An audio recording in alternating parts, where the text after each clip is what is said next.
Bonjour ou bonsoir à toutes et à toutes. Aujourd'hui, je réponds à une question qui m'a été posée, à savoir est-ce que les troubles alimentaires peuvent guérir avec le trouble borderline et si c'est possible de s'en sortir.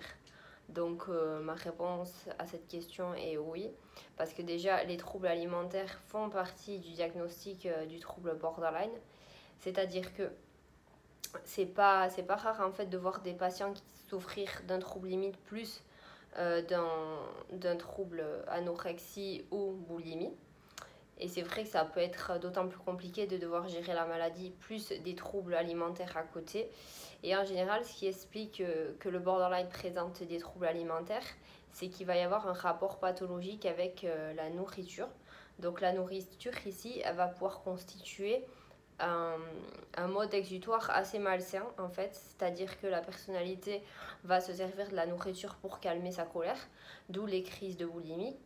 Donc c'est-à-dire aussi combler un vide affectif, donc on va combler un petit peu le vide qu'on a en nous en ingurgitant, en ingurgitant beaucoup d'aliments en fait en soi, et ça va donner une espèce d'effet compensateur qui va être provisoire. C'est comme la consommation d'alcool ou de drogue, ça peut vite devenir une addiction, le fait de vouloir énormément manger pour combler ce vide-là, ou comme le fait de vouloir boire pour oublier un petit peu les problèmes. Donc effectivement, sur le coup, la personnalité aura tendance à se sentir soulagée parce qu'il y aura plus ce vide ou cette colère à combler. Mais il y a ensuite le moment de culpabilité, donc c'est-à-dire qu'il peut arriver que la personnalité se rende compte, après une crise de boulimie par exemple, qu'elle a été trop loin et peut aussi se faire vomir. C'est comme quand on se prend une cuite hein, en étant alcoolisé. Sur le coup, on a l'impression que tout va bien, sauf que quand on décuve et qu'on se rend compte de ce qu'on a fait ou de l'état dans lequel on s'est mis tout simplement, la culpabilité arrive et au final ça n'arrange pas grand chose. On croit sur le moment que ça arrange, mais c'est vraiment provisoire. C'est comme la boulimie hein.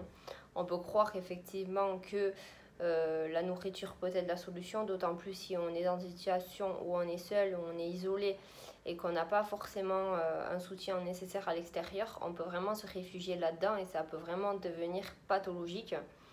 Donc c'est vrai que pour s'en sortir, il est important déjà de consulter son psychiatre pour avoir déjà un suivi pour le trouble et de plus lui parler des troubles alimentaires.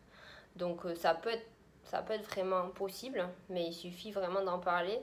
Et si par exemple vous souffrez aussi d'anorexie, donc c'est-à-dire que vous ne voulez plus manger parce que vous complexez un petit peu sur votre poids, parce que vous êtes mal dans votre peau, effectivement là aussi ça peut être très pathologique, parce que le fait de ne pas manger, ça ne va pas non plus arranger votre maladie.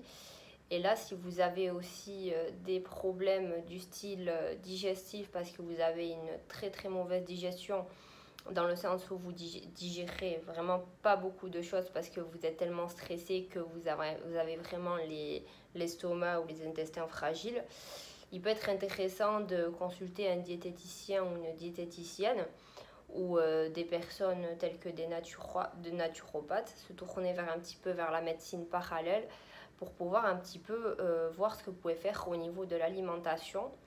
Mais là encore, c'est vraiment un thérapeute qui va pouvoir un petit peu faire le point là-dessus pour pouvoir éviter au maximum ces conduites à risque, parce que l'anorexie, la boulimie, c'est quand même ces conduites à risque, tout comme l'alcool et la drogue.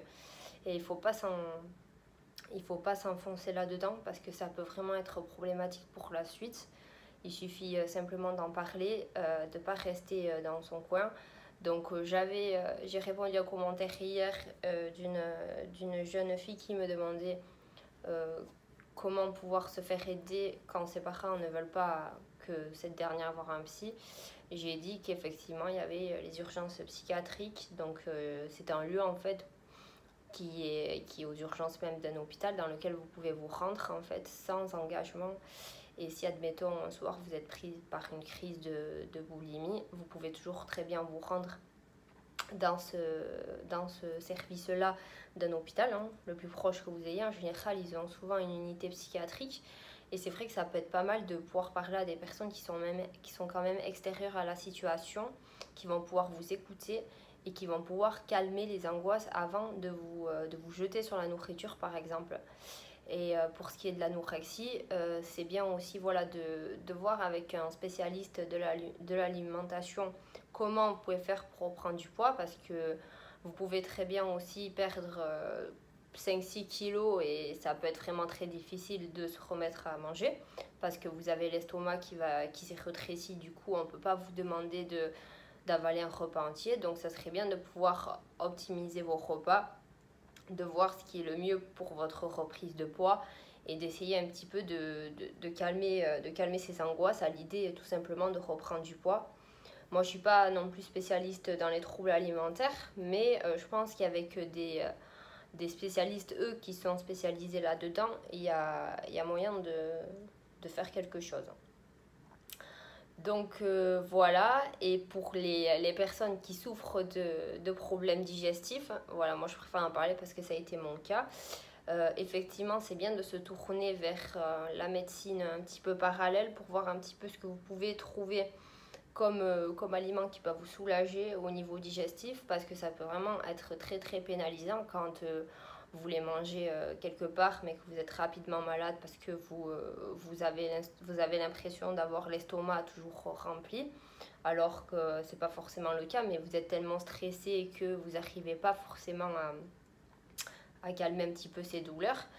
Il y a quand même des régimes aujourd'hui, attention, pas des régimes non plus 100% bio comme c'est la mode sur le marché, mais des régimes qui vont permettre un petit peu de calmer un petit peu ces douleurs. Vous avez aussi beaucoup de solutions comme les probiotiques.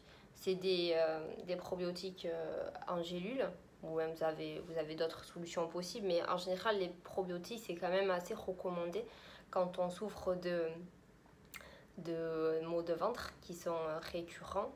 Vous pouvez avoir des probiotiques, vous pouvez aussi avoir des anti-vomitifs pour les nausées. Enfin, vous pouvez avoir plusieurs types de médications à votre disposition. Donc voilà, j'espère avoir répondu à cette question et je vous souhaite à tous et à toutes une bonne journée et une bonne soirée.